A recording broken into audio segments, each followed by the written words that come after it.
Imagine crawling through a pitch-black tunnel barely wide enough for your shoulders, knowing that tons of rock could collapse and crush you at any moment. The air is so thick with toxic dust that every breath burns your lungs. Your only light comes from a flickering oil lamp that could go out and leave you trapped in absolute darkness. And this isn't some nightmare. This was just another day at work for Bronze Age miners. What I'm about to show you in this video will make you never complain about your Monday morning commute again. We think modern jobs are stressful, deadlines, difficult bosses, long hours. But Bronze Age workers face something far worse than office politics. They face death every single day just to earn their bread. These weren't just dangerous jobs. They were systematic torture disguised as employment. Jobs so horrifying that survival to old age was considered a miracle. Archaeological evidence from Bronze Age work sites reveals working conditions that would violate every safety regulation ever written. We have skeletal remains showing repeated injuries, lung diseases from toxic exposure, and bones worn down by impossible physical demands. These weren't accidents. This was the daily reality of Bronze Age employment. But here's what makes this truly disturbing. These people didn't have a choice. You couldn't quit and find something better. You couldn't file a complaint with human resources. Your job was determined by birth, by social class, by the whims of rulers who saw workers as disposable tools. And the jobs I'm about to describe killed more Bronze Age people than war, disease, and famine combined. Welcome to Life Before Iron, where we dive deep into the brutal realities of life before modern civilization. I'm your host, and every week we explore the shocking truths about how our ancestors actually lived, loved, and died. If you're fascinated by the darker side of human history, make sure to hit that subscribe button, give this video a like, and let me know in the comments which Bronze Age job sounds the most terrifying to you, because we're just getting started with the nightmares our ancestors called everyday work. So let's begin with a job that literally buried people alive while they were still breathing. Deep beneath the earth, in tunnels so narrow you had to crawl on your belly, Bronze Age miners clawed precious metals from solid rock with nothing but bronze picks and their bare hands. But calling them miners almost sounds too dignified. These were human moles, burrowing through darkness toward an early grave. The Laurion silver mines in ancient Greece employed thousands of workers, mostly slaves, who descended into shafts that plunged hundreds of feet underground. Archaeological excavation of these mines reveals tunnels barely 2 feet high and 18 inches wide.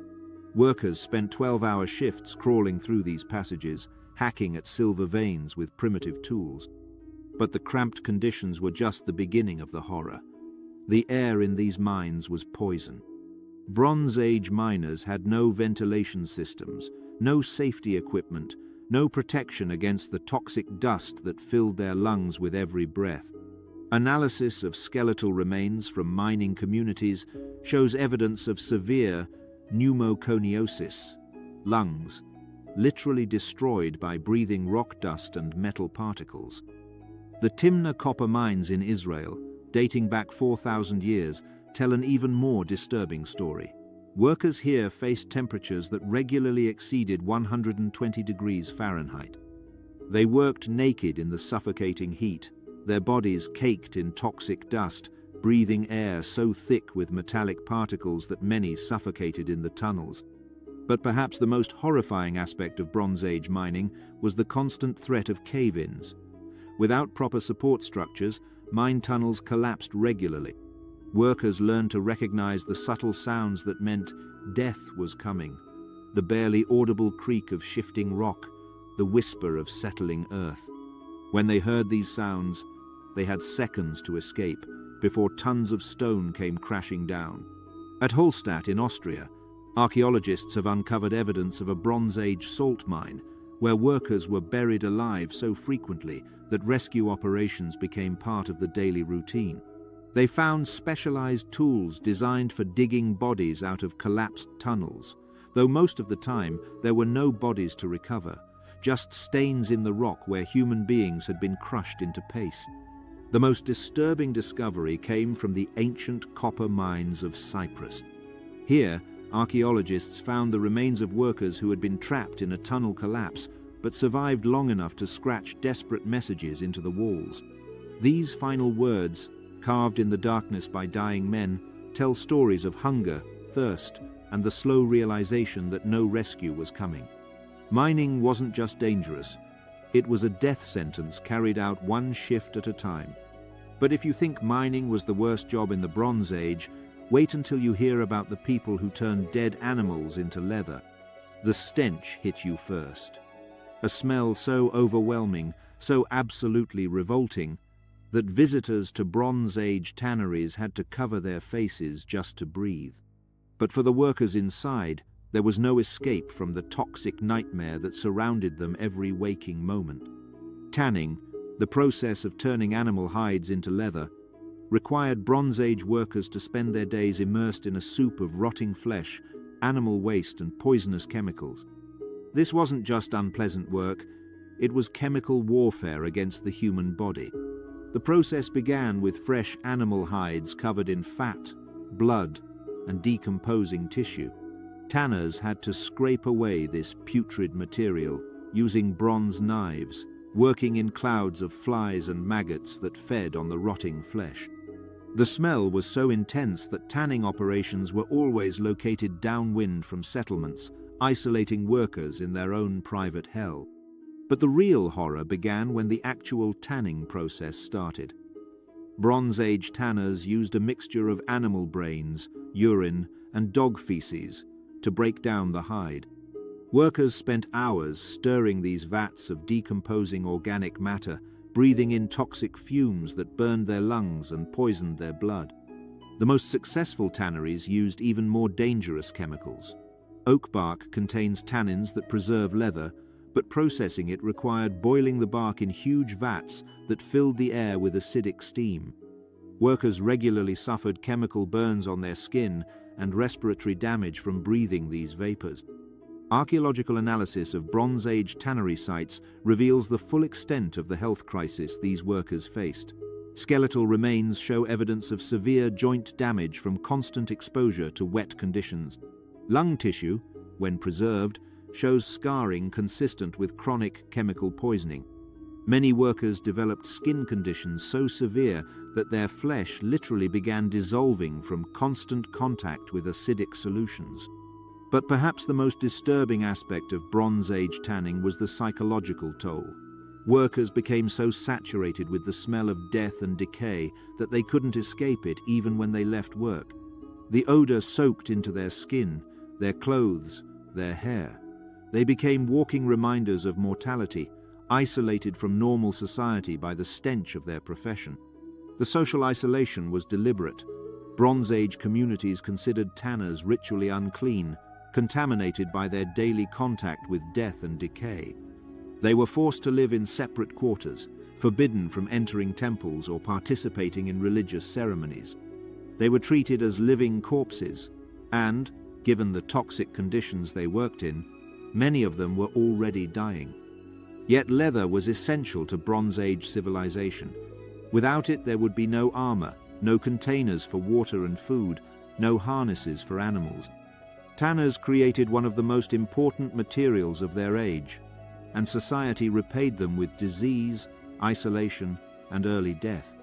But if tanning seems horrific, it pales in comparison to the inferno that Bronze Age metalworkers faced every day. Step into a Bronze Age foundry, and you entered a vision of hell itself. Flames roared from massive furnaces that had to reach temperatures of 2,000 degrees Fahrenheit to melt bronze. The air shimmered with heat so intense it could blind you. And in the center of this inferno, half-naked workers danced with molten metal that could kill them with a single splash. Bronze production required workers to maintain furnaces that burned continuously for days. These weren't small forges. They were industrial furnaces that consumed enormous amounts of fuel and generated heat that could be felt from hundreds of yards away. Workers had to feed these fires constantly, shoveling charcoal and wood into openings that glowed like the mouth of a volcano. But the real danger came when the bronze was ready to pour. Molten metal at 2000 degrees doesn't just burn, it explodes flesh on contact. A single drop splashing onto bare skin would burn through muscle to the bone beneath. Workers who stumbled or made a wrong move faced instant mutilation or death.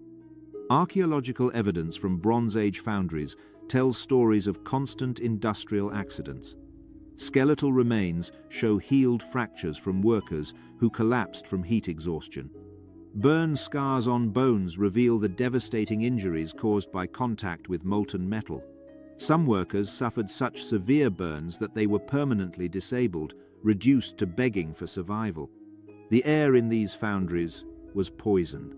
Melting bronze releases, toxic fumes containing lead, arsenic, and other heavy metals. Workers breathed these fumes for hours every day, slowly poisoning themselves with every breath. Analysis of Bronze Age metalworker remains shows evidence of severe lead poisoning, kidney damage, and neurological disorders caused by chronic exposure to toxic metals. But the physical dangers were just part of the horror. Bronze Age foundries operated on brutal schedules determined by the metal itself. Once a furnace reached the proper temperature, workers had to complete the casting process immediately or lose days of work. This meant working through the night, through exhaustion, through injuries that would normally require rest. The heat was so intense that workers regularly collapsed from dehydration and heat stroke. They learned to recognize the early signs of heat exhaustion, dizziness, nausea, confusion, because ignoring these warnings meant death. Foundries kept large containers of water nearby, not for drinking, but for reviving workers who had passed out from the heat. Perhaps most disturbing was the social pressure these workers faced. Bronze was literally the defining technology of their age. Weapons, tools, decorative objects, everything that separated Bronze Age civilization from primitive stone tools depended on their work. Society demanded constant production, regardless of the human cost. Workers who couldn't maintain the grueling pace were replaced immediately. There was always another desperate person willing to risk death for steady wages. This created a system where workers pushed themselves beyond human limits, knowing that showing weakness meant unemployment and starvation. Yet even foundry work wasn't the most psychologically devastating job in Bronze Age society. That distinction belonged to the executioners.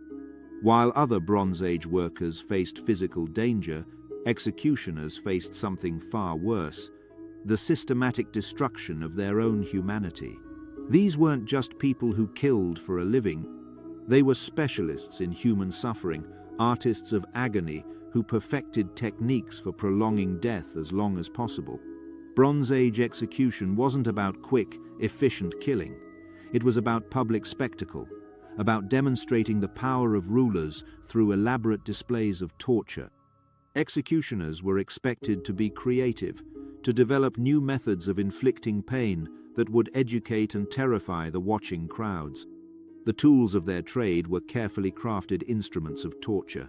Bronze Age executioners used specialized knives designed to cause maximum pain while keeping victims alive as long as possible. They employed heated metal brands to burn symbols into living flesh. They developed techniques for slowly flaying skin from living bodies, keeping victims conscious throughout the process. Archaeological evidence from execution sites reveals the full horror of Bronze Age capital punishment. Mass graves contain bodies showing evidence of deliberate mutilation, bones cut with precision, skulls crushed with careful technique, limbs removed with surgical accuracy. These weren't the results of battle or accident. They were the work of skilled professionals who had perfected the art of human destruction. But the psychological toll on executioners themselves was devastating. These men, and they were almost always men, lived in a constant state of isolation from normal human society. They were both feared and essential, powerful and despised. Communities needed their services but couldn't bear to associate with them. The social isolation drove many executioners to madness. They developed elaborate rituals to distance themselves from their work, creating psychological barriers between their professional and personal lives. Some became alcoholics, drowning their humanity in fermented beverages. Others retreated into complete social isolation, living as hermits on the edges of civilization. Perhaps most disturbing was the hereditary nature of the profession. Executioner families passed their techniques down through generations, creating dynasties of death that lasted for centuries. Children grew up learning to kill before they learned to read, trained from infancy in the art of human destruction. But even executioners had more social status than the lowest workers in Bronze Age society, the slaves. Slavery in the Bronze Age wasn't just about forced labor.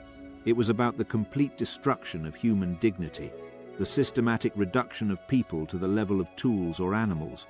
And the working conditions slaves endured make every other Bronze Age job seem merciful by comparison.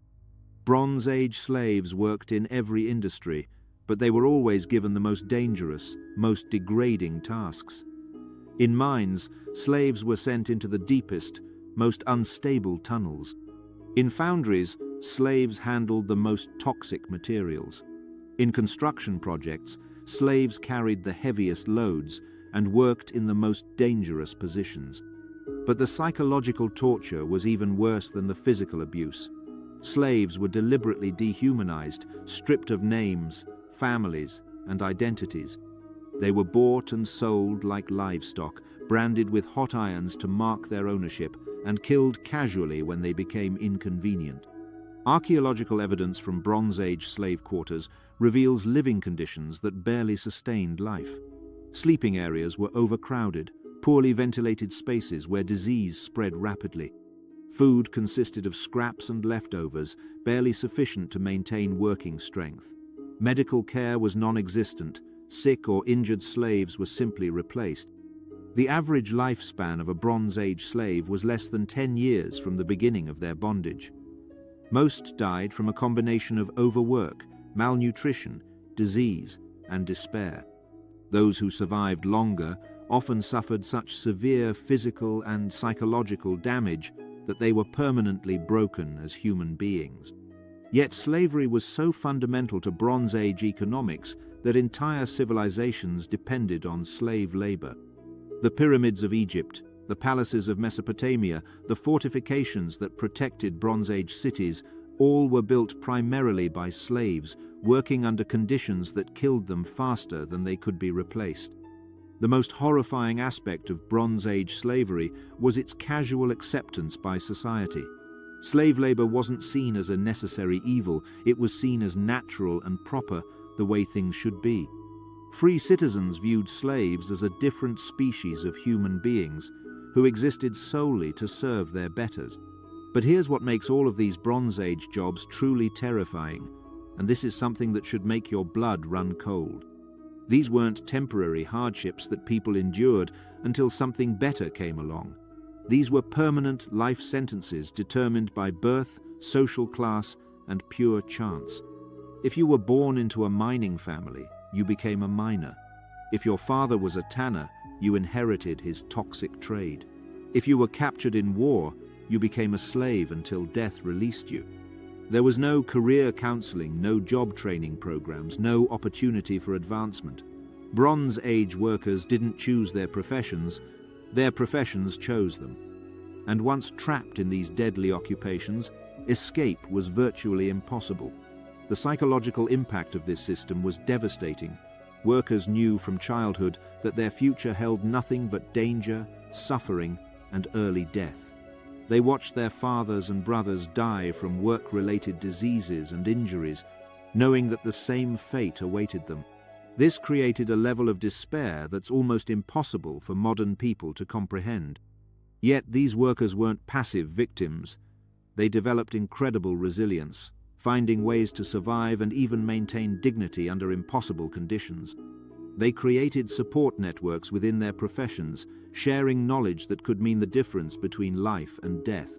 They developed religious and cultural practices that helped them cope with the psychological trauma of their daily existence.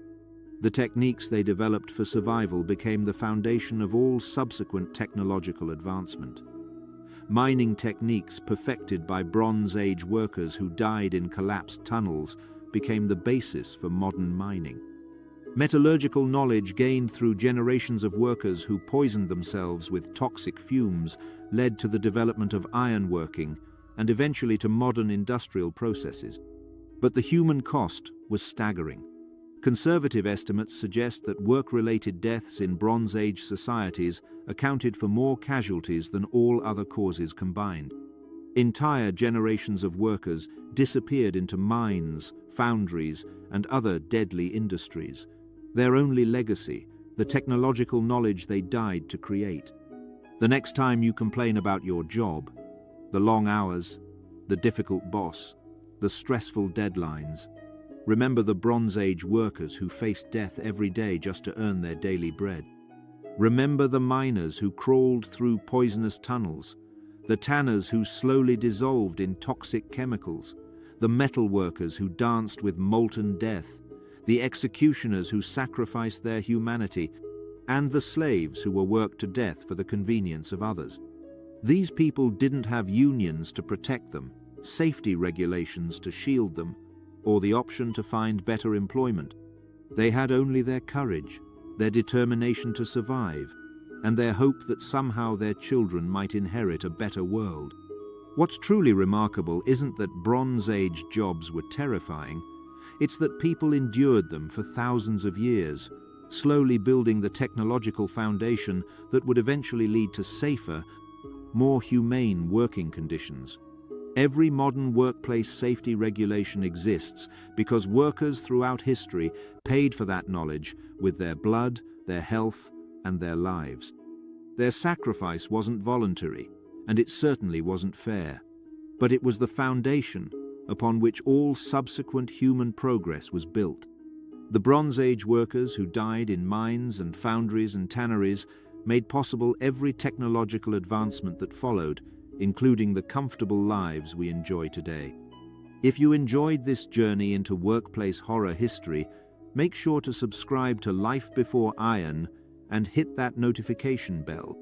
We've got dozens more videos exploring the brutal realities of life before modern civilization.